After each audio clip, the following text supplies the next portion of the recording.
Hello all. So last class ಅಲ್ಲಿ we had learnt about human resource management and manpower ಬಗ್ಗೆ ಓದಿದ್ವಿ. So these two terms are basically interchangeably we can use ಅಂತಾನು ಹೇಳಿದ್ದೆ.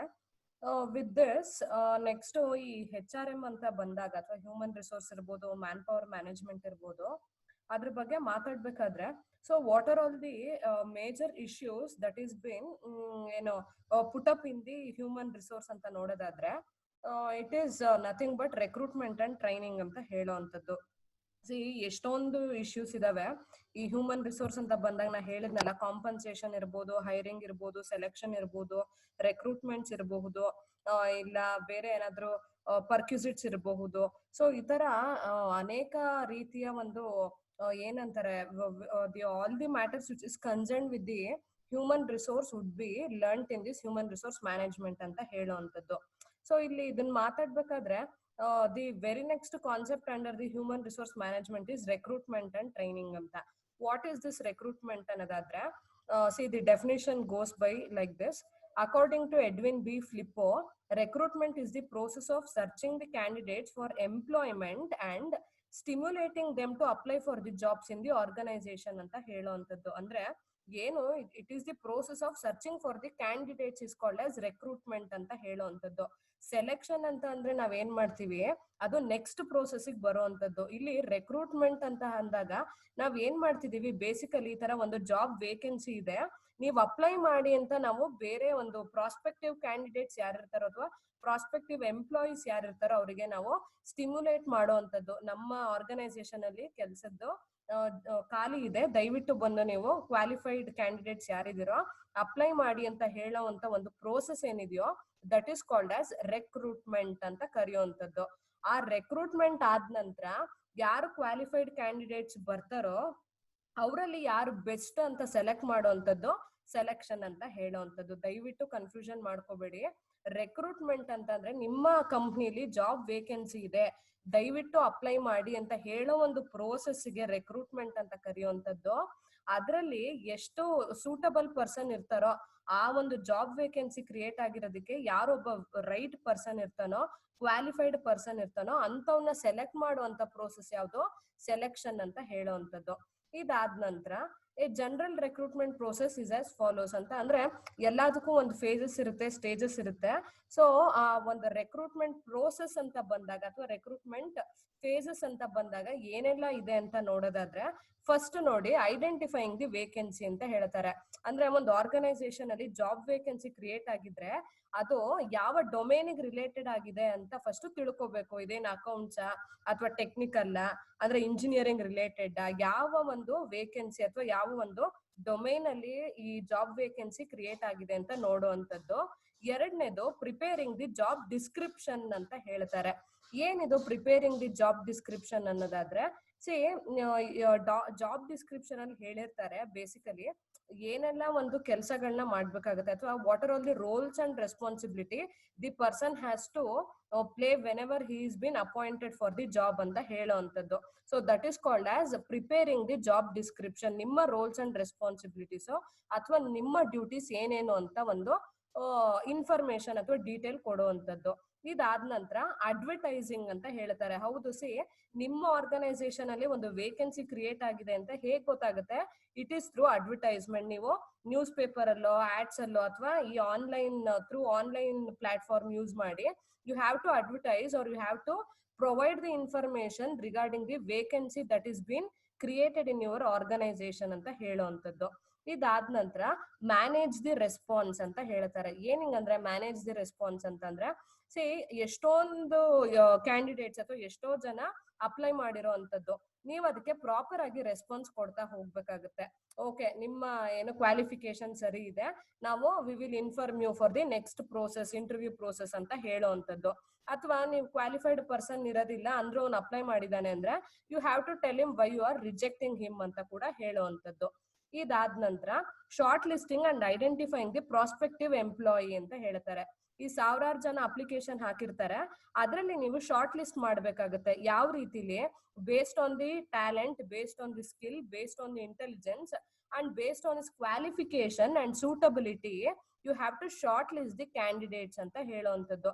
ಬಂದಿದ್ದೆಲ್ಲ application ನಾವೇನ್ ಮಾಡ್ಲಿಕ್ಕಾಗಲ್ಲ, consider ಮಾಡ್ಲಿಕ್ಕಾಗಲ್ಲ, ಅಥವಾ apply ಮಾಡಿದಂತ ಅಷ್ಟು ಜನನು ನಾವು ಇಂಟರ್ವ್ಯೂಗೆ ಕರೆಯಕ್ಕೆ ಕೂಡ ಆಗಲ್ಲ, because it is not practically plausible ಅಂತ ಹೇಳುವಂಥದ್ದು. ಇದಾದ ನಂತರ arranging the interviews with selected candidates ಅಂತ ಹೇಳ್ತಾರೆ. ಹೌದು, ನಾವು ಶಾರ್ಟ್ ಲಿಸ್ಟ್ ಮಾಡಿ ಯಾರಿಗೆ ನಾವು ಇನ್ಫಾರ್ಮೇಶನ್ ಕೊಟ್ಟಿರ್ತೀವೋ, ಇಂಥ ದಿನ ದಯವಿಟ್ಟು ಇಂಟರ್ವ್ಯೂ ಇದೆ ಬನ್ನಿ ಅಂತ ಕರೆದಿರ್ತೀವೋ ಅಂತವ್ರಿಗೆ ನಾವು ಪ್ರಾಪರ್ ಆಗಿ ಆ ಇಂಟರ್ವ್ಯೂ ಅಟೆಂಡ್ ಮಾಡ್ಲಿಕ್ಕೆ ಏನೋ ಒಂದು ಅರೇಂಜ್ಮೆಂಟ್ ಮಾಡುವಂಥದ್ದು, ಅಥವಾ ಈ ಇಂಟರ್ವ್ಯೂ ಅವ್ರು ಏನು ನಾವು ಇಂಟರ್ವ್ಯೂ ಕರಿತಿದೀವೋ ಅದಕ್ಕೆ ಪ್ರಾಪರ್ ಆಗಿ ಅರೇಂಜ್ಮೆಂಟ್ ಮಾಡುವಂತ ಕೆಲಸ ಕೂಡ ಮಾಡ್ಬೇಕಾಗುತ್ತೆ. ಇದಾದ ನಂತರ conducting the interview and decision making ಅಂತ ಹೇಳ್ತಾರೆ. ಸೊ ಲಾಸ್ಟ್ ಪ್ರೋಸೆಸ್ ಏನು, ರೆಕ್ರೂಟ್ಮೆಂಟ್ ಅಂತ ಅಂದಾಗ ಈಗ ಫಸ್ಟ್ ವೇಕೆನ್ಸಿ ಕ್ರಿಯೇಟ್ ಆಗಿದ್ನ ಹೇಳಿದೀರಾ, ಅದಾದ್ಮೇಲೆ ಏನು ರೋಲ್ಸ್ ಅಂಡ್ ರೆಸ್ಪಾನ್ಸಿಬಿಲಿಟಿ ಅಂತಾನು ಗೊತ್ತಿದೆ ನಿಮ್ಗೆ. ಅದಾದ ನಂತರ ನ್ಯೂಸ್ ಪೇಪರ್ ಅಲ್ಲೋ ಅಥವಾ ಯಾವ್ದೋ ಸೋಷಿಯಲ್ ಮೀಡಿಯಾದಲ್ಲೋ ಆನ್ಲೈನ್ ಪ್ಲಾಟ್ಫಾರ್ಮ್ ಯೂಸ್ ಮಾಡಿ ಅಡ್ವರ್ಟೈಸ್ಮೆಂಟ್ ಕೊಟ್ಟಿದ್ದೀರಾ. ಅದಾದ ನಂತರ ನೀವ್ ಯಾರ್ಯಾರು ಅಪ್ಲೈ ಮಾಡಿದಾರೋ, ಅಪ್ಲಿಕೇಶನ್ಸ್ ಬಂದಿದೆಯೋ ಅದನ್ನ ರೆಸ್ಪಾಂಡ್ ಕೂಡ ಮಾಡಿದೀರಾ ಕರೆಕ್ಟ್ ಆಗಿ. ಅದಾದ ನಂತರ ಯಾರು ಸೂಟಬಲ್ ಕ್ಯಾಂಡಿಡೇಟ್ಸ್ ಅನ್ಸುತ್ತೋ ಅಂತವ್ರನ್ನ ಶಾರ್ಟ್ ಲಿಸ್ಟ್ ಮಾಡಿದ್ರಿ. ಇದಾದ ನಂತರ ಅವರೊಡನೆ ಆರ್ಗನೈಸೇಷನ್ ಜೊತೆಗೆ ಇಂಟರ್ವ್ಯೂ ಕೂಡ ಅರೇಂಜ್ ಮಾಡಿದೀರಾ. ಇದಾದ ನಂತರ ಲಾಸ್ಟ್ ಸ್ಟೆಪ್ ಏನು, ಒಂದು ರೆಕ್ರೂಟ್ಮೆಂಟ್ ಪ್ರೋಸೆಸ್ ಅಲ್ಲಿ ಇಂಟರ್ವ್ಯೂನ ಕಂಡಕ್ಟ್ ಮಾಡಿ ಡಿಸಿಷನ್ ತಗೊಳ್ಳೋವಂಥದ್ದು. ಈ ಒಂದ್ 10 ಜನ ಲಾಸ್ಟ್ ಅಲ್ಲಿ ಸೆಲೆಕ್ಟ್ ಆಗಿರೋ ಅಂತವ್ರು ಏನಿರ್ತಾರೋ, ಅಥವಾ ನಿಮ್ಮ ಏನೋ ಒಂದು ವೈಡ್ ಇದು ತಕ್ಕನಂಗೆ, ಅಥವಾ ಏನಂತಾರೆ, ಓಕೆ ಒಂದು 4 ವೇಕೆನ್ಸಿ ಇದೆ ಅನ್ನೋದಾದ್ರೆ you can even take an interview up to 20 to 25 members ಅಂತ ಹೇಳುವಂಥದ್ದು. ಸೊ ಅಷ್ಟು ಜನದಲ್ಲಿ ಯಾರು ತುಂಬಾ ಸೂಟಬಲ್ ಅನ್ಸ್ತಾರೋ ಅಥವಾ ಯಾರು ತುಂಬಾ ರೈಟ್ ಪರ್ಸನ್ ಅನ್ಸ್ತಾರೋ you can select them and you can take the decision ಅಂತ ಹೇಳುವಂಥದ್ದು. ಇದಾದ ನಂತರ ಸೋರ್ಸಸ್ ಆಫ್ ರೆಕ್ರೂಟ್ಮೆಂಟ್ ಅಂತ ಹೇಳ್ತಾರೆ. ನಾ ಹೇಳಿದ್ನಲ್ಲ, ಅಡ್ವರ್ಟೈಸ್ಮೆಂಟ್ ಏನೋ ಕೊಡಬಹುದು, ಆದ್ರೂ ಕೆಲವೊಂದ್ಸತಿ ನಾವು ಹೊರಗಿನವ್ರನ್ನ ಕಾನ್ಸಂಟ್ರೇಟ್ ಮಾಡೋ ಬದಲು ಎಷ್ಟೋ ಸತಿ ವಿತ್ ಇನ್ ದಿ ಆರ್ಗನೈಸೇಷನ್ ಕೂಡ ನಾವೇನ್ ಮಾಡ್ಬೋದು, ರೆಕ್ರೂಟ್ಮೆಂಟ್ ನ ಕಂಡಕ್ಟ್ ಮಾಡೋ ಅಂತದ್ದು. ಸೊ ಇಲ್ಲಿ ಏನ್ ಹೇಳ್ತಾನೆ, ಎಲ್ಲಿಂದ ಈ ಸೋರ್ಸ್ ಅಥವಾ ನಾವು ಯಾವ ಮುಖಾಂತರ ನಾವು ಎಂಪ್ಲಾಯೀಸ್ ನ ರೆಕ್ರೂಟ್ ಮಾಡ್ಕೋಬಹುದು ಅಂತ ಕೇಳೋದಾದ್ರೆ ಇಲ್ಲಿ 2 ಸೋರ್ಸ್ ಇದೆ. ಒಂದು ಇಂಟರ್ನಲ್ ಸೋರ್ಸ್, ಇನ್ನೊಂದು ಎಕ್ಸ್ಟರ್ನಲ್ ಸೋರ್ಸ್ ಅಂತ ಹೇಳ್ತಾರೆ. As I always tell you, internal source ಅನ್ನೋದು ಏನು, ವಿತ್ ಇನ್ ದಿ ಆರ್ಗನೈಸೇಷನ್ ಅಂತ ಹೇಳುವಂಥದ್ದು. ಎಕ್ಸ್ಟರ್ನಲ್ ಸೋರ್ಸ್ ಅನ್ನೋದಾದ್ರೇನು, it is outside the organisation ಅಂತ ಹೇಳುವಂಥದ್ದು. ಸೊ ಹೆಂಗಪ್ಪ ಇದು ವಿತ್ ಇನ್ ದಿ ಆರ್ಗನೈಸೇಷನ್ ಅಲ್ಲಿ ಹೆಂಗ್ ಸೆಲೆಕ್ಟ್ ಮಾಡ್ಬಿಡ್ತಾರೆ ಕ್ಯಾಂಡಿಡೇಟ್ಸ್ ನ ಅಂತ ಕೇಳೋದಾದ್ರೆ, ಫಸ್ಟ್ ನೋಡಿ, ಟ್ರಾನ್ಸ್ಫರ್ಸ್ ಅಂತ ಕೇಳಿರ್ಬೋದು. ಈಗ ನಮ್ ತಂದೆ ತಾಯಿಗೋ ಅಥವಾ ನನ್ನ ಅಣ್ಣ ಅಕ್ಕಂದಿರ್ಗೋ ಏನಾಗಿರುತ್ತೆ, ಟ್ರಾನ್ಸ್ಫರ್ ಮಾಡಿದ್ರು ಅಂತ ಹೇಳಿರ್ತೀವಿ ಬೇಸಿಕಲಿ. ಯಾಕೆ ಆ ತರ ಮಾಡ್ತಾರೆ ಅನ್ನೋದಾದ್ರೆ, ಈ ಟ್ರಾನ್ಸ್ಫರ್ ಹೇಗ್ ಕ್ರಿಯೇಟ್ ಆಗುತ್ತೆ ಅಥವಾ ಟ್ರಾನ್ಸ್ಫರ್ಸ್ ಯಾಕೆ ಬೇಕು ಅನ್ನೋದಾದ್ರೆ ಅದಕ್ಕೆ ತುಂಬಾ ವೈಡ್ ರೀಸನ್ಸ್ ಇದೆ, ಅಥವಾ ವೆರೈಟಿ ಆಫ್ ರೀಸನ್ಸ್ ಕೂಡ ಕೊಡಬಹುದು ಯಾಕೆ ಟ್ರಾನ್ಸ್ಫರ್ ಇಂಪಾರ್ಟೆಂಟ್ ಅಂತ. ಕೆಲವೊಂದು ವ್ಯಕ್ತಿಗಳು ಒಂದೇ ಜಾಗದಲ್ಲಿದ್ರೆ ಅಲ್ಲಿ ಏನಾಗುತ್ತೆ, ಈ ಟೆನ್ ಟು ಬಿಕಮ್ ಕಾಂಪ್ಲೆಸೆಂಟ್ ಅಂತ ಹೇಳುವಂಥದ್ದು. ಅದೇ ಕಲೀಗ್ಸ್, ಅದೇ ಜನ ಅಥವಾ ಅದೇ ಒಂದು ಪ್ಲೇಸ್ ಒಂದಾಗ ಏನಾಗ್ಬಿಡುತ್ತೆ, ಅವ್ರಿಗೆ ಅದು ದಿನ ಬಂದು ಒಂಥರ ಕಾಂಪ್ಲೆಸೆನ್ಸಿ ಬೆಳೆದ್ಬಿಟ್ಟಿರುತ್ತೆ. ಅಯ್ಯೋ ನನಗ್ ಗೊತ್ತಿಲ್ಲದೆ ಇರೋದ ಅನ್ನೋ ಒಂದು ಆಟಿಟ್ಯೂಡ್ ಕ್ರಿಯೇಟ್ ಆಗ್ಬಿಡುತ್ತೆ. ಸೊ ಎಷ್ಟೋ ಸತಿ ಬ್ಯಾಂಕ್ ಅಲ್ಲಿ ನೋಡ್ಬೋದು, ಆತರ ಒಂದು ಕಾಂಪ್ಲೆಸೆನ್ಸಿ ಕ್ರಿಯೇಟ್ ಆಗ್ಬಾರ್ದು ಅನ್ನೋದಕ್ಕೆ ಅವ್ರು ಏನ್ ಮಾಡ್ತಿರ್ತಾರೆ, ಟೈಮ್ ಅಂಡ್ ಅಗೇನ್ ಚೇಂಜ್ ಮಾಡ್ತಿರ್ತಾರೆ ಅಥವಾ ಟ್ರಾನ್ಸ್ಫರ್ ಮಾಡುವಂಥದ್ದು ಒಂದು ಬ್ರಾಂಚ್ ಇಂದ ಇನ್ನೊಂದು ಬ್ರಾಂಚ್ಗೆ. ಅದು ಬಿಟ್ಟು ಇನ್ನೊಂದು ರೀತಿಲಿ ಈ ರೆಕ್ರೂಟ್ಮೆಂಟ್ ಅಥವಾ ವೇಕೆನ್ಸಿನ ಫಿಲ್ ಮಾಡ್ಬೇಕು ಅಂತ ಇದ್ದಾಗ, ಈಗ ನೋಡಿ ಬೆಳಗಾಮಲ್ಲಿ ನಂದೊಂದು ಸಬ್ಸಿಡರಿ ಆಫೀಸ್ ಇದೆ, ಬೆಂಗಳೂರಲ್ಲಿ ನನ್ನ ಹೆಡ್ ಆಫೀಸ್ ಇದೆ ಅಂತ ಹೇಳೋದಾದ್ರೆ, ಈಗ ಅಲ್ಲಿ ವೇಕೆನ್ಸಿ ಕ್ರಿಯೇಟ್ ಆಗಿದೆ ಇಲ್ಲಿ ಬೆಳಗಾಮಲ್ಲಿ. ನಾನೇನ್ ಮಾಡ್ತೀನಿ, ಬೆಂಗಳೂರಲ್ಲಿ ಒಬ್ಬ ಒಂದು ಎಕ್ಸ್ಟ್ರಾ ಪರ್ಸನ್ ಇದಾನೆ ಅಂತ ಆದ್ರೆ I will be intending him to transfer to the Belgaum ಅಂತ ಹೇಳುವಂಥದ್ದು. ಯಾಕಂದ್ರೆ ಅಲ್ಲಿ ವೇಕೆನ್ಸಿ ಕ್ರಿಯೇಟ್ ಆಯ್ತು, ಅದನ್ನ ಫುಲ್ಫಿಲ್ ಮಾಡ್ದಂಗ ಆಗುತ್ತೆ ಆ ವೇಕೆನ್ಸಿನ. ನನಗಿಲ್ಲಿ ಆಪ್ಟಿಮಮ್ ಅಮೌಂಟ್ ಆಫ್ ಎಂಪ್ಲಾಯೀಸ್ ನು ರೀಟೈನ್ ಮಾಡಿದ ಲೆಕ್ಕನು ಸಿಗೋವಂಥದ್ದು. ಸೊ ದಟ್ ಈಸ್ ಹೌ ಈ ರೆಕ್ರೂಟ್ಮೆಂಟ್ ಅಂತಂದ್ರೆ ನಾಟ್ ಬೇಸಿಕಲಿ ಒಬ್ಬ ಹೊಸ ವ್ಯಕ್ತಿನೇ ನಾನು ಆರ್ಗನೈಸೇಷನ್ಗೆ ತಗೋಬೇಕು ಅಂತ ಅಲ್ಲ. It is just that you are fulfilling or filling the vacancy that is been created in your organisation ಅಂತ ಹೇಳುವಂಥದ್ದು. ಸೊ ಟ್ರಾನ್ಸ್ಫರ್ ಮಾಡೋದ್ರಿಂದ ಏನಾಯ್ತು, ಫಿಲ್ ಆಯ್ತು. ಎರಡನೇದು ಪ್ರಮೋಷನ್ಸ್ ಅಂತ ಹೇಳ್ತಾರೆ. ಹೌದು, ಇವಾಗ ಒಬ್ರು ಹೈಯರ್ ಅಥಾರಿಟಿ ಯಾರಿರ್ತಾರೋ ಅವ್ರು ಏನಾಗ್ತಾರೆ, ಪ್ರಾಬಬ್ಲಿ ರಿಟೈರ್ಮೆಂಟ್ ಆಗ್ಬೋದು ಅಥವಾ ರಿಟ್ರೆಂಚ್ VRS ತಗೋಬಹುದು, ವಾಲಂಟ್ರಿ ರಿಟೈರ್ಮೆಂಟ್ ತಗೋಬಹುದು. ಅಲ್ಲೇನಾಗುತ್ತೆ, ವೇಕೆನ್ಸಿ ಕ್ರಿಯೇಟ್ ಆಗುತ್ತೆ. ಸೊ ಕೆಳಗಡೆ ಯಾರಿರ್ತಾರೋ ಅವ್ರಿಗೆ ಪ್ರಮೋಷನ್ ಕೊಟ್ಟು ಆ ವೇಕೆನ್ಸಿನ ಫಿಲ್ ಮಾಡುವಂತದ್ದಾಗಿರ್ಬೋದು. ಇಲ್ಲ ರಿಟೈರ್ಡ್ ಎಂಪ್ಲಾಯೀಸ್ ಅಂತ ಅಂತಾರೆ. ಕೆಲವೊಂದು ಆರ್ಗನೈಸೇಷನ್ ಅಲ್ಲಿ ನೋಡಬಹುದು, ಕೆಲವೊಬ್ರು ಎಂಪ್ಲಾಯೀಸ್ ರಿಟೈರ್ಡ್ ಆದ್ರೂನು ಅವ್ರನ್ನ ಮತ್ತೆ ಹಾನರೋರಿಯಂ ಸರ್ವಿಸ್ ಲೆಕ್ಕದಲ್ಲೂ ಕೂಡ ತಗೋತಾರೆ. ಯಾಕೆ? ಬಿಕಾಸ್ ಆಫ್ ದಿ ಏನಂತಾರೆ ಅದೊಂದು ಕಂಪ್ನಿಗೆ ಅವರು ತುಂಬಾ ಚೆನ್ನಾಗಿ ದುಡ್ದಿರ್ತಾರೆ and they would have become a valuable assets ಅಂತ ಹೇಳಬಹುದು. ಸೊ ಅಂತ ವ್ಯಕ್ತಿನ ಅವರು ಬಿಟ್ಕೊಡಕ್ಕೆ ರೆಡಿ ಇರಲ್ಲ. ಅವಾಗ ಏನಾಗುತ್ತೆ, because of the grip that they have in their jobs they tend to hire them again ಅಂತ ಹೇಳುವಂತದ್ದು. ಸೊ ಅವ್ರ ರಿಟೈರ್ಮೆಂಟ್ ಆದ್ರೂ ಏನೋ ಹಾನರೋರಿಯಂ ಬೇಸಿಸ್ ಅಥವಾ ಕಾಂಟ್ರಾಕ್ಟ್ ಬೇಸಿಸ್ ಮೇಲೆ ಮತ್ತೆ ರಿಟೈರ್ಮೆಂಟ್ ಆಗಿರೋ ಎಂಪ್ಲಾಯೀಸ್ ನ ತಗೊಳ್ಳೋ ಅಂತದ್ದು. ಇದಾದ ನಂತರ ಮತ್ತೆ ಅಲ್ಲಿ ನೋಡಿ ಅಲ್ಲೂ ವೇಕೆನ್ಸಿ ಫಿಲ್ ಆಯ್ತು. ಇದಾದ ನಂತರ ರೆಟ್ರೆಂಚ್ಡ್ ಎಂಪ್ಲಾಯೀಸ್ ಅಂತ ಹೇಳ್ತಾರೆ. ಅಂದ್ರೆ ಯಾವ್ದೋ ಕಾರಣಕ್ಕೆ ರೆಟ್ರೆಂಚ್ಮೆಂಟ್ ಆಗಿರುತ್ತೆ, ಬಿಟ್ಟಿರ್ತಾರೆ ಅಥವಾ ಇವರೇ ಬಿಟ್ಟು ಹೋಗಿರ್ತಾರೆ, ತೆಗ್ದಾಕಿರ್ತಾರೆ. ಅಂತವ್ರು ಕೆಲವೊಂದ್ಸತಿ ಏನಾಗುತ್ತೆ, ಅಂತವ್ರು ತಗೊಳ್ಳೋ ಅಂತದ್ದು. Okay, they may feel he may be the suitable person ಅಂತ ಆರ್ಗನೈಸೇಷನ್ ಅನ್ನಿಸ್ಬೋದು. ಸೊ ಅವ್ರನ್ನ ತಗೊಳ್ಳೋ ಅಂತದ್ದು. ಇದಾದ ನಂತರ dependents and relatives of deceased employees ಅಂತ ಅಂತಾರೆ. ಸಿ ಇದೊಂಚೂರು more or less related to government offices ಅಂತ ಹೇಳಿದ್ರೆ ತಪ್ಪಾಗ್ಲಾರದು. ಯಾಕಂದ್ರೆ ನೀವು ನೋಡ್ಬೋದು, ಈ ಗವರ್ಮೆಂಟ್ ಆಫೀಸಲ್ಲಿ ಏನಾಗುತ್ತೆ, ಯಾರೋ ಒಬ್ರು ತೀರ್ಕೊಂಡ್ರು ಅಥವಾ ಸತ್ರು ಅನ್ನೋದಾದ್ರೆ ಅವರ ರಿಲೇಟಿವ್ಗೋ ಅಥವಾ ಅವರ ಸ್ಪೌಸಿಗೋ ಮಕ್ಕಳಿಗೋ ಕೆಲಸ ಕೊಡೋ ಅಂತದ್ದು. ಯಾವ ಗ್ರೌಂಡ್ಸ್ ಮೇಲೆ? ಕಾಂಪನ್ಸೇಟರಿ ಗ್ರೌಂಡ್ಸ್ ಮೇಲೆ, CG ಅಂತ ಕರೀತಾರೆ. ಕಾಂಪನ್ಸೇಟರಿ ಗ್ರೌಂಡ್ಸ್ ಮೇಲೆ ಅಂತ ರಿಲೇಟಿವ್ಸಿಗೋ ಅಥವಾ ಸ್ಪೌಸಿಗೋ ಮಕ್ಕಳಿಗೋ ಯಾರಿಗೋ ಒಬ್ರಿಗೆ ಕೆಲಸ ಸಿಗೋ ತರ ಮಾಡುವಂತದ್ದು. ಸೊ ಇಲ್ಲಿ ಏನಾಯ್ತು, these are all some of the internal source of recruitment ಅಂತ ಹೇಳೋ ಅಂತದ್ದು. ಅಂದ್ರೆ ಇವ್ರಿಷ್ಟು ಜನ ನಾನು ಏನ್ ಹೇಳ್ದೆ, they are usually associated with the organisation itself ಅಂತ ಹೇಳೋ ಅಂತದ್ದು. Let it be in the past, let it be in the present, let it be ಆಯ್ತಾ ಇನ್ ದಿ ಪ್ರೋಸೆಸ್ ಅಂತ ಹೇಳೋ ಅಂತದ್ದು. ಇದಾದ ನಂತರ ನೆಕ್ಸ್ಟ್ ಎಕ್ಸ್ಟರ್ನಲ್ ಸೋರ್ಸ್ ಅಂತ ಇದೆ. ಸಿ ಬೇಸಿಕಲಿ ಏನಾಗುತ್ತೆ, ಈ ಇಂಟರ್ನಲ್ ಸೋರ್ಸ್ ಏನಾದ್ರು ನಮಗೆ ಇಲ್ಲ, ಯಾರು ಇದು ಈ ಒಂದು ವೇಕೆನ್ಸಿ ಏನಿದೆಯೋ ಅದಕ್ಕೆ ಇವ್ರು ಯಾರು ಸರಿ ಹೋಗಲ್ಲ ಅನ್ನೋದಾದ್ರೆ you can opt for the external source ಅಂತ ಹೇಳುವಂಥದ್ದು ಅಥವಾ ಔಟ್ಸೈಡ್ ದಿ ಆರ್ಗನೈಸೇಷನ್ ಅಂತ ಹೇಳುವಂಥದ್ದು. ಅಲ್ಲಿ ಏನೇನ್ ಬರುತ್ತೆ ನೋಡಿ, ಫಸ್ಟ್ ಪ್ರೆಸ್ ಅಡ್ವರ್ಟೈಸ್ಮೆಂಟ್ ಅಂತ ಹೇಳ್ತಾರೆ. ಅಂದ್ರೆ ಇಲ್ಲಿ ಎಕ್ಸ್ಟರ್ನಲ್ ಸೋರ್ಸ್ ನೀವು ಹೆಂಗ್ ಹುಡುಕ್ತೀರಾ, ಮತ್ತೆ ಈಗ ಪ್ರಾಸ್ಪೆಕ್ಟಿವ್ ಎಂಪ್ಲಾಯೀಸ್, ಕ್ವಾಲಿಫೈಡ್ ಎಂಪ್ಲಾಯ್ ಹೇಗ್ ಹುಡುಕೋದು ಅನ್ನೋದಾದ್ರೆ ಫಸ್ಟ್ ನ್ಯೂಸ್ ಪೇಪರ್ ಅಡ್ವರ್ಟೈಸ್ಮೆಂಟ್ ಕೊಡ್ತೀರಾ, ಈ ತರ ನಮ್ಮಲ್ಲಿ ವೇಕೆನ್ಸಿ ಕ್ರಿಯೇಟ್ ಆಗಿದೆ, ಇಂಟ್ರೆಸ್ಟೆಡ್ ಇರೋರು ದಯವಿಟ್ಟು ಬನ್ನಿ ಅಂತ ಹೇಳೋ ಅಂತ ಒಂದು ಕೆಲಸ. ಅದಾದ ನಂತರ ಕ್ಯಾಂಪಸ್ ಇಂಟರ್ವ್ಯೂ ಅಂತ ಹೇಳ್ತಾರೆ. ಆಸ್ ಯು ಆಲ್ ನೋ, ಇವಾಗ ನಮ್ಮ ಕಾಲೇಜಲ್ಲೇ ಕ್ಯಾಂಪಸ್ ಬರ್ತಾರೆ, ಕ್ಯಾಂಪಸ್ ಸೆಲೆಕ್ಷನ್ಗೆ. ಅಲ್ಲಿ ಏನು ಎಷ್ಟೋ ಜನ ಎಷ್ಟೊಂದು ಆರ್ಗನೈಸೇಷನ್ಸ್ ಬಂದು ಯಾರು ಸೂಟಬಲ್ ಅಥವಾ ಯಾರು ಕ್ವಾಲಿಫೈಡ್ ಸ್ಟೂಡೆಂಟ್ಸ್ ಇರ್ತಾರೋ ಅಥವಾ ಒಂಥರ ರೈಟ್ಸ್ ಕ್ಯಾಂಡಿಡೇಟ್ಸ್ ಅಂತ ಅನ್ನಿಸ್ತಾರೋ ಅಂತವ್ರನ್ನ ಅವರು ಸೆಲೆಕ್ಟ್ ಮಾಡುವಂಥದ್ದು. ಮೂರನೇದು ಬಂದು ಪ್ಲೇಸ್ಮೆಂಟ್ ಏಜೆನ್ಸೀಸ್ ಅಂತ ಇದೆ. See when we are not able to ಏನು have the opportunity of getting the campus interview, next ಏನ್ ಮಾಡ್ಬೋದು ನಾವು, being the prospective employees, placement agencies ಅಲ್ಲಿ ನಮ್ಮ ರೆಸ್ಯೂಮೆ ಅಥವಾ ನಮ್ಮ ಕರಿಕ್ಯುಲಮ್ ಬಿಟೇನ ತಗೊಂಡ್ ಹೋಗಿ ಕೊಡೋ ಅಂತದ್ದು ಅಥವಾ ರಿಜಿಸ್ಟರ್ ಮಾಡಿಸೋ ಅಂತದ್ದು. ಅವಾಗ ಅಲ್ಲಿ ಏನಾಗುತ್ತೆ, ಒಬ್ಬ ವ್ಯಕ್ತಿ ಇರ್ತಾನೆ, he acts as an intermediary between the companies and that of the prospective employees ಅಂತ ಹೇಳೋ ಅಂತದ್ದು. ಇವ್ರು ಏನ್ ಮಾಡ್ತಾರೆ, ಅವರು ರೆಫರ್ ಮಾಡ್ತಾರೆ, ಓಕೆ ಈ ತರ ಒಂದು ಕ್ಯಾಂಡಿಡೇಟ್ ನಮ್ಮಲ್ಲಿ ಇದಾರೆ, ನೋಡಿ ಕಳಿಸ್ಕೊಡ್ತೀವಿ, ಇಂಟರ್ವ್ಯೂ ಮಾಡಿ ತಗೊಳ್ಳಿ ಅಂತ ಹೇಳೋ ಅಂತದ್ದು. ಸೊ ಆ ತರ ಏಜೆನ್ಸಿಗಳು ತುಂಬಾ ಇರ್ತವೆ. ಚೆನ್ನಾಗಿರೋ ಏಜೆನ್ಸಿಗೆ ನಾವು ಹೋಗಿ ಏನ್ ಮಾಡ್ಬೇಕು, ನಮ್ಮ ರೆಸ್ಯೂಮೆನ ಕೊಟ್ರೆ they will refer to the good company ಅಂತ ಹೇಳೋ ಅಂತದ್ದು. ಇದಾದ ನಂತರ ಎಂಪ್ಲಾಯ್ಮೆಂಟ್ ಎಕ್ಸ್ಚೇಂಜ್ ಅಂತ, ಇದು ಸಿಮಿಲರ್ ಟು ದಿ ಏಜೆನ್ಸಿ ಅಂತ ಹೇಳ್ಬೋದು. ಇಲ್ಲಿ ಎಂಪ್ಲಾಯ್ಮೆಂಟ್ ಎಕ್ಸ್ಚೇಂಜ್ ಅಲ್ಲಿ ಏನಾಗುತ್ತೆ, ಅದೇ ತರ ಎಷ್ಟೊಂದು ಇದು ಬೇಸಿಕಲಿ ಇವನ್ ಗವರ್ಮೆಂಟ್ ಆಫೀಸ್ಗೂ ಇದು ತುಂಬಾ ರಿಲೇಟೆಡ್ ಅಂತ ಹೇಳಬಹುದು. ಇಲ್ಲಿ ಏನಾಗುತ್ತೆ, ನಮಗ್ ಯಾವ್ದೋ ಒಂದು ರಿಲೇಟೆಡ್ ವರ್ಕ್ ಇದೆ ಅನ್ನೋದಾದ್ರೆ ನಾವೇನ್ ಮಾಡ್ತೀವಿ, we tend to apply for the job. So that is called as employment exchange ಅಂತ ಕರೀತಾರೆ. ಯಾವ್ದೋ ಒಂದು ಕಾಲ್ಫರ್ ಮಾಡಿರ್ತಾರೆ ಯಾವ್ದೋ ಒಂದು ಕಂಪನಿಗೆ, ಅಲ್ಲಿ ನಮಗೆ ಅದು ಸೂಟಬಲ್ ಅಂತ ಅನ್ನಿಸ್ತು ಅನ್ನೋದಾದ್ರೆ ಅಪ್ಲಿಕೇಶನ್ ಹಾಕಿ ಬರೋ ಅಂತದ್ದು. That is called as employment exchange ಅಂತ ಹೇಳ್ತೀವಿ. ಅದಾದ ನಂತರ ಎಂಪ್ಲಾಯಿ ರೆಫರಲ್ಸ್ ಅಂತ ಹೇಳ್ತಾರೆ.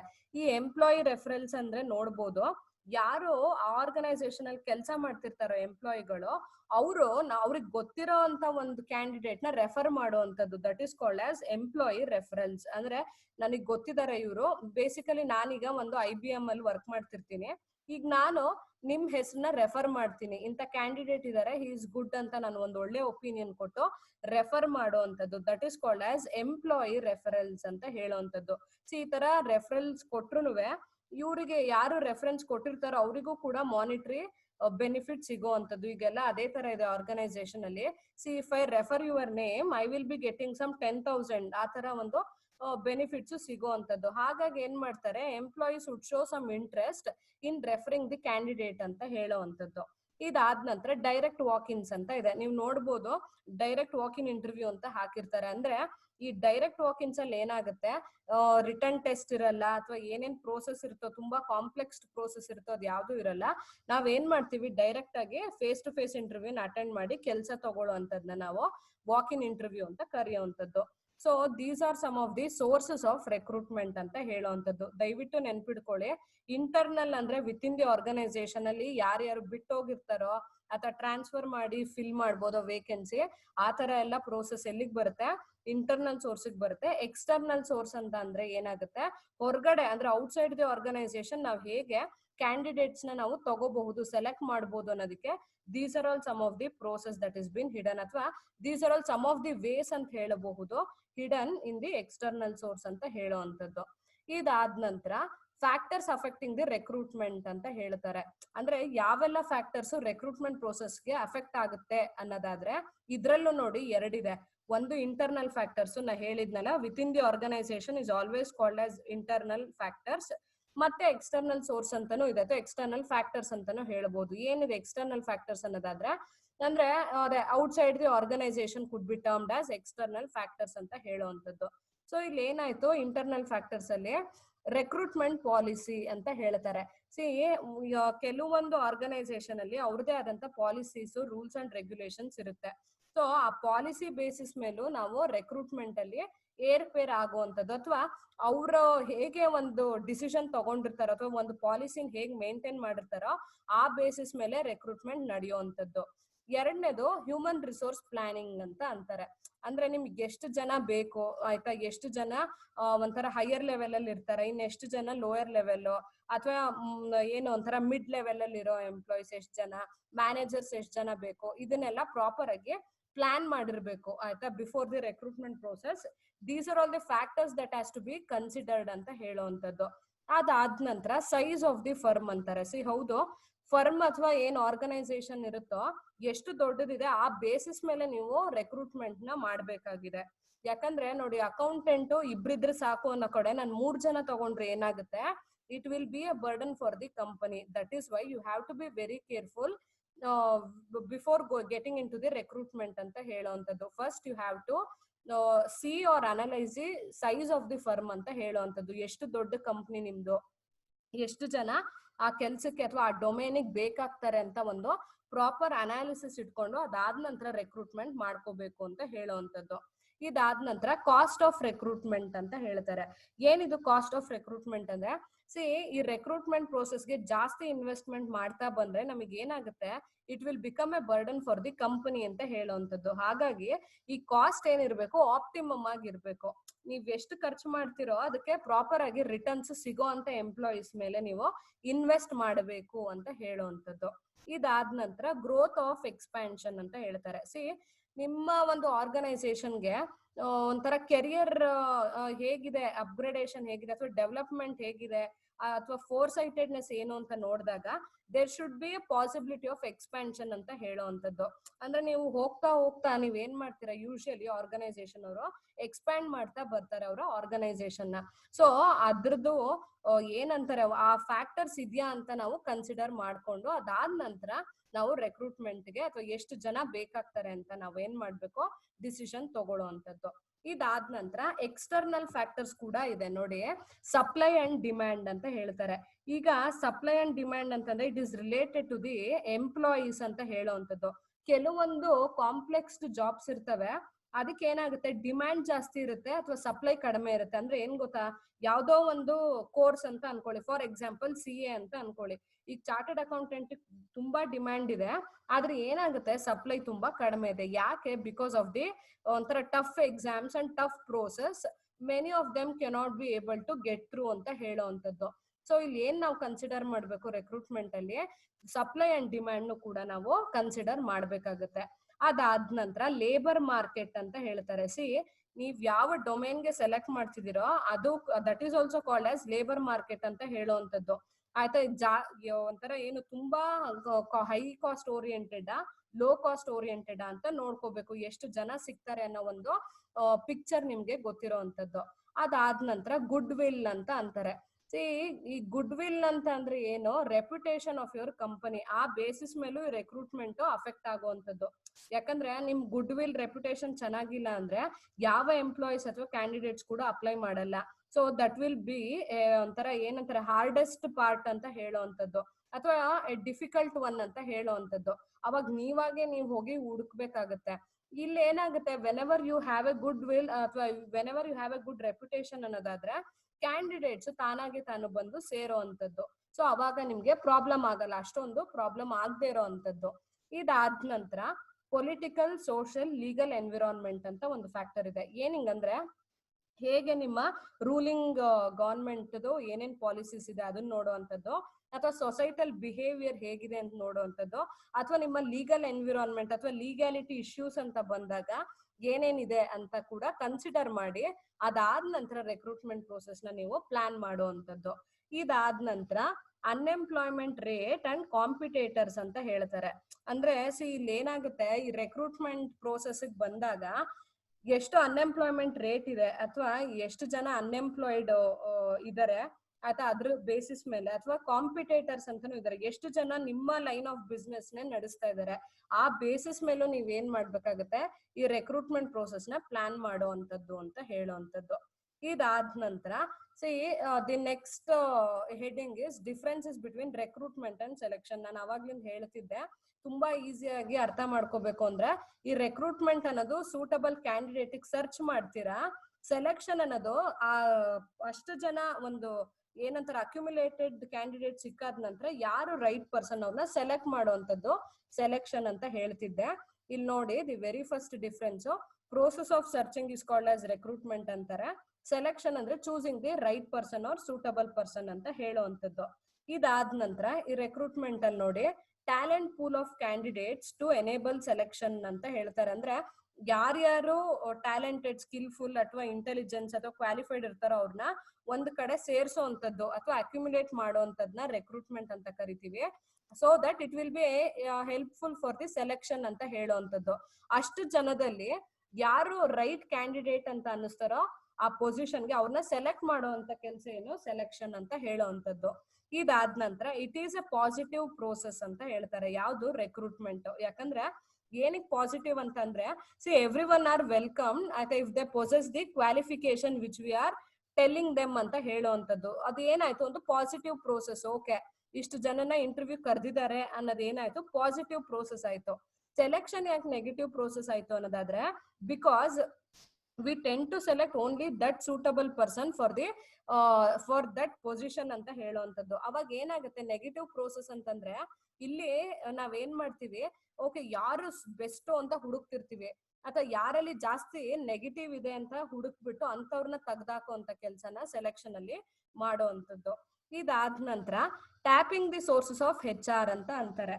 ಏನಂಗಂದ್ರೆ ಅದನ್ನ ರೆಕ್ರೂಟ್ಮೆಂಟ್ ಅಲ್ಲಿ ಏನ್ ಮಾಡ್ತೀವಿ, ಈ ಸೋರ್ಸಸ್ ಹೇಳಿದ್ನಲ್ಲ, ಇಂಟರ್ನಲ್ ಅಂಡ್ ಎಕ್ಸ್ಟರ್ನಲ್ ಸೋರ್ಸ್, ಅದನ್ನ ಯೂಸ್ ಮಾಡ್ಕೊಂಡು ರೆಕ್ರೂಟ್ಮೆಂಟ್ ನ ನಾವು ಮಾಡ್ಕೊಳ್ಳೋ ಅಂತದ್ದು. ಸೆಲೆಕ್ಷನ್ ಅಲ್ಲಿ ಅದೇ selecting the most suitable person, ಅಷ್ಟು ಜನದಲ್ಲಿ ಯಾರು ರೈಟ್ ವ್ಯಕ್ತಿ ಅನ್ನಿಸ್ತಾರೋ ಅವ್ರನ್ನ ತಗೊಳ್ಳೋ ಅಂತದ್ದು. ಲಾಸ್ಟ್ ಏನು, ನೋ ಕಾಂಟ್ರಾಕ್ಟ್ ಆಫ್ ರೆಕ್ರೂಟ್ಮೆಂಟ್ ಅಂತ ಹೇಳ್ತಾರೆ.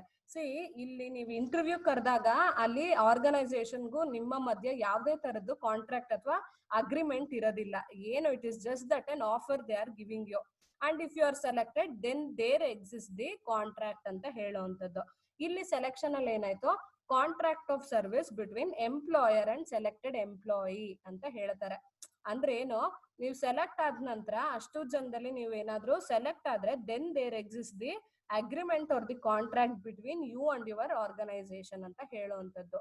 So these are the some of the differences between recruitment and selection ಅಂತ ಹೇಳುವಂಥದ್ದು. ದಯವಿಟ್ಟು ಕನ್ಫ್ಯೂಷನ್ ಮಾಡ್ಕೋಬೇಡಿ, it is very different terms ಅಂತ ಹೇಳುವಂಥದ್ದು. ಇದಾದ ನಂತರ ರೀಸೆಂಟ್ ಟ್ರೆಂಡ್ಸ್ ಇನ್ ರೆಕ್ರೂಟ್ಮೆಂಟ್ ಅಂತ ಇದೆ. ಏನಿದು ರೀಸೆಂಟ್ ಟ್ರೆಂಡ್ಸ್ ಇನ್ ರೆಕ್ರೂಟ್ಮೆಂಟ್ ಅಂದ್ರೆ, ಇವಾಗ ನಾವು ಇಂಟರ್ನಲ್ ಸೋರ್ಸ್ ನೋಡಿದ್ವಿ, ಎಕ್ಸ್ಟರ್ನಲ್ ಸೋರ್ಸ್ ನೋಡಿದ್ವಿ, ಅದನ್ನ ಬಿಟ್ಟು ಕೂಡ ಬೇರೆ ಒಂದು ಮಾರ್ಗಗಳು ಇದಾವೆ. ಅದು ಇವಾಗ ಡೆವಲಪ್ ಆಗಿರುವಂತದ್ದು. ಯಾವ್ಯಾವ್ದು ಆ ಟ್ರೆಂಡ್ಸ್ ಅನ್ನೋದಾದ್ರೆ, ಒಂದು ಔಟ್ಸೋರ್ಸಿಂಗ್ ಅಂತ ಹೇಳ್ತಾರೆ. ನೋಡಿ, ಈಗ ಒಂದು ಎಕ್ಸಾಂಪಲ್ ಕೊಡ್ತೀನಿ. ನಾನು ಒಬ್ಬ ಎಂಪ್ಲಾಯಿ ಅಥವಾ ಕ್ಯಾಂಡಿಡೇಟ್ ನ ಎಂಪ್ಲಾಯ್ಮೆಂಟ್ ತಗೋಬೇಕಾದ್ರೆ ಏನೆಲ್ಲ ಖರ್ಚು ಮಾಡ್ಬೇಕು, ಒಂದು ಇಂಟರ್ವ್ಯೂ ರೆಡಿ ಮಾಡ್ಬೇಕು, ನಾನ್ ಹುಡುಕ್ಬೇಕು, ಅವ್ರು ಅಪ್ಲೈ ಮಾಡ್ಬೇಕು, ಅದಾದ ನಂತರ ಇಂಟರ್ವ್ಯೂ ಆದ ನಂತರ ಸೆಲೆಕ್ಷನ್ ಪ್ರೋಸೆಸ್ ಎಲ್ಲ ಮುಗಿದ ನಂತರ ಡಿಸಿಷನ್ ತಗೊಂಡು ಅವ್ರನ್ನ ಸೆಲೆಕ್ಟ್ ಮಾಡಿ ಟ್ರೈನಿಂಗ್ ಕೊಟ್ಟು ಅದಾದ ನಂತರ ನಾನು ಜಾಬ್ಗೆ ತಗೊಳ್ಳೋ ಅಂತದ್ದು. ಇಲ್ಲಿ ಇಷ್ಟಕ್ಕೂ ಎಷ್ಟು ಖರ್ಚಾಗಬಹುದು ಅಂತ ಲೆಕ್ಕ ಹಾಕೊಳ್ಳಿ. ಈಗ ಅದನ್ನೇ ಔಟ್ಸೋರ್ಸಿಂಗ್ ಅಂತ ಒಂದು ಕಾನ್ಸೆಪ್ಟ್ ಬಂದ್ಬಿಡ್ತು. ಇಲ್ಲಿ ಏನಾಯ್ತು, ಬೇಸಿಕಲಿ ನಾನು ನಾನು ಇಷ್ಟೆಲ್ಲ ಕಷ್ಟಪಟ್ಟು ತಗೊಂಡು ಎಂಪ್ಲಾಯ್ಮೆಂಟ್ ಕೊಡೋ ಬದಲು ಈ ಔಟ್ಸೋರ್ಸಿಂಗ್ ಗೆ ಅಂತಾನೆ ಒಂದಷ್ಟು ಕಂಪ್ನಿಗಳು ಇರ್ತವೆ, ಔಟ್ಸೋರ್ಸಿಂಗ್ ಕಂಪ್ನಿಗಳೇ ಇರ್ತವೆ. ಅಲ್ಲಿ ಅವ್ರೇನ್ ಮಾಡಿರ್ತಾರೆ, ರೆಕ್ರೂಟ್ಮೆಂಟ್ ಈ ಪ್ರೋಸೆಸ್ ಏನೇನಿದೆಯೋ ಎಲ್ಲಾ ಖರ್ಚು ಜವಾಬ್ದಾರಿಗಳನ್ನು ಆ ಕಂಪ್ನಿಯವ್ರು ತಗೊಂಡಿರ್ತಾರೆ. ನಾವೇನ್ ಮಾಡ್ತೀವಿ, ಕೆಲ್ಸನ ಅವ್ರಿಗೆ ಕೊಟ್ಟು ಬಿಡ್ತೀವಿ, ಔಟ್ಸೋರ್ಸ್ ಮಾಡ್ತೀವಿ. ಅಂದ್ರೆ ಅವ್ರು ನಮ್ ಕಂಪ್ನಿಯವ್ರಲ್ಲ, ಆದ್ರೆ ನಮ್ ಕೆಲ್ಸನ ಮಾಡಕ್ಕೆ ಒಪ್ಕೊಂಡಿರ್ತಾರೆ. ಅಟ್ಟೆ ಚೀಪರ್ ರೇಟ್ ಅಂತ ಹೇಳುವಂಥದ್ದು ಅಥವಾ ಅಟ್ಟೆ ಲೆಸರ್ ಪ್ರೈಸ್ ಅಂತ ಹೇಳುವಂಥದ್ದು. Such concept is called as outsourcing ಅಂತ ಅಂತಾರೆ. ಇಲ್ಲಿ ಏನಾಯ್ತು, they are not the employees of the TCS but they are working for the TCS ಅಂತ ಹೇಳುವಂಥದ್ದು. ಎಲ್ಲೋ ಹೊರಗಡೆ ಇದ್ಕೊಂಡು ಬೇರೆ ಕಂಪ್ನಿ ಮುಖಾಂತರ ಅವ್ರು ಏನ್ ಮಾಡ್ತಿರ್ತಾರೆ, they will be helping us ಅಂತ ಹೇಳುವಂಥದ್ದು, ಅಟ್ ಎ ಲೆಸರ್ ಪ್ರೈಸ್ ಅಥವಾ ಅಟ್ ಎ ಲೆಸರ್ ಅಮೌಂಟ್ ಅಂತ ಹೇಳುವಂಥದ್ದು. ಸೊ ಇಲ್ಲಿ ನನ್ಗೆ ಏನಾಯ್ತು, ಕಾಸ್ಟ್ ರಿಡಕ್ಷನ್ ಆಯ್ತು, ಕೆಲ್ಸನೂ ಬೇಗ ಆಯ್ತು. ಅದಾದ ನಂತರ ಈ ಕಾಂಟ್ರಾಕ್ಟ್ ಸರ್ವಿಸು ಅಗ್ರಿಮೆಂಟ್ ಅಂತ ತಲೆನೋವು ಇರೋದಿಲ್ಲ. So such concept are such recent trend is called as outsourcing ಅಂತ ಹೇಳುವಂಥದ್ದು. ಇದಾದ ನಂತರ ಕೋಚಿಂಗ್ ಆರ್ ರೇಡಿಂಗ್ ಅಂತ ಹೇಳಿದೆ. ಸೊ ಈ ಲಾಸ್ಟ್ ಸೆಷನ್ ಅಲ್ಲೂ ಹೇಳಿದ್ದೆ, ಒಬ್ಬ ಟ್ಯಾಲೆಂಟೆಡ್ ಎಂಪ್ಲಾಯಿ ನಮ್ಮ ಕಾಂಪಿಟೇಟರ್ ಕಂಪ್ನಿಲಿ ಇದಾನೆ ಅಂತ ಗೊತ್ತಾಗಿದ ತಕ್ಷಣ ನಾವೇನ್ ಮಾಡ್ತೀವಿ, V offer him A good position with a higher pay. ಅವಾಗ ಏನಾಗುತ್ತೆ, ಆ ಟ್ಯಾಲೆಂಟೆಡ್ ಪರ್ಸನ್ ಆ ಆರ್ಗನೈಸೇಷನ್ ಬಿಟ್ಟು ನಮ್ಮ ಕಂಪ್ನಿಗೆ ಬಂದು ಸೇರೋ ಅಂತದ್ದು. That is the most easiest one ಅಂತ ಹೇಳುವಂಥದ್ದು. ನಮ್ಗೆ ಏನಾಯ್ತು, ಇಲ್ಲಿ ಹುಡ್ಕೋ ಕಷ್ಟನೂ ತಪ್ತು. ಅದಾದ ನಂತರ ಅವನ ಟ್ಯಾಲೆಂಟ್ ಸ್ಕಿಲ್ ನಮಗೆ ಮೊದಲೇ ಗೊತ್ತಿರೋದ್ರಿಂದ it would be easy for us to recruit him ಅಂತ ಹೇಳುವಂಥದ್ದು. ಇಲ್ಲೂ ಕೂಡ ಕಾಸ್ಟ್ ರೆಡ್ಯೂಸ್ ಆಯ್ತು, ಅಲ್ಲದೆ ಆರ್ಗನೈಸೇಷನ್ಗೆ ಬೆನಿಫಿಟ್ ಕೂಡ ಆಗುವಂಥದ್ದು. ಇದೇ ತರ ನೋಡಿ, ಹೋಟೆಲ್ ಅಲ್ಲಿ ನಾನು ಹೇಳ್ತಿದ್ನಲ್ಲ, ಒಬ್ಬ ಎದುರುಗಡೆ ಹೋಟೆಲ್ ಅವ್ನು ಮಸಾಲೆ ದೋಸೆ ಚೆನ್ನಾಗಿ ಹಾಕ್ತಿದ್ದಾನೆ, ಜನ ಅದಕ್ಕೆ ಬರ್ತಿದ್ದಾರೆ ಅಂತ ಗೊತ್ತಾಗಿದ ತಕ್ಷಣ ನಮ್ ಹೋಟ್ಲ್ಗೆ ಅವನ್ನ ಕರ್ಸ್ಬಿಡ್ತೀವಿ, ಜಾಸ್ತಿ ಅಮೌಂಟ್ ಕೊಟ್ಟು ಜಾಸ್ತಿ ಸಂಬಳ ಕೊಡ್ತೀವಿ ಬಾರಪ್ಪ ಅಂತ ಕರ್ಸ್ಬಿಡೋ ಅಂತದ್ದು. ಅವಾಗ ಏನಾಯ್ತು, ಅಲ್ಲಿ ಮಾರ್ಕೆಟ್ ಬಿತ್ತು, ನಮ್ಮ ಆರ್ಗನೈಸೇಷನ್ ಅಥವಾ ನಮ್ಮ ಹೋಟೆಲ್ಗೆ ಏನೋ ಒಂಥರ ಕಸ್ಟಮರ್ಸ್ ಜಾಸ್ತಿ ಆಗುವಂಥದ್ದು. ಇದಾದ ನಂತರ ಲಾಸ್ಟ್ ಈ ರೆಕ್ರೂಟ್ಮೆಂಟ್ ಅಂತ ಇದೆ. ಅಂದ್ರೆ ಆನ್ಲೈನ್ ಪ್ಲಾಟ್ಫಾರ್ಮ್ ಯೂಸ್ ಮಾಡಿ ಕೂಡ ರೆಕ್ರೂಟ್ಮೆಂಟ್ ಪ್ರೋಸೆಸ್ ನ ಸ್ಟಾರ್ಟ್ ಮಾಡಿದ್ದಾರೆ ಇತ್ತೀಚೆಗೆ. That concept is called as e recruitment ಅಂತ ಹೇಳುವಂಥದ್ದು. So these are some of the recent trends that is happening in the recruitment ಅಂತ ಹೇಳಿದ್ರೆ ತಪ್ಪಾಗ್ಲಾರ್ದು. So in the next class I will be dealing with the selection and process or steps in selection ಕೂಡ ಇದೆ. ಅದಾದ ನಂತರ training ಬಗ್ಗೆ ಕೂಡ ಮಾತಾಡೋಣ. Thank you.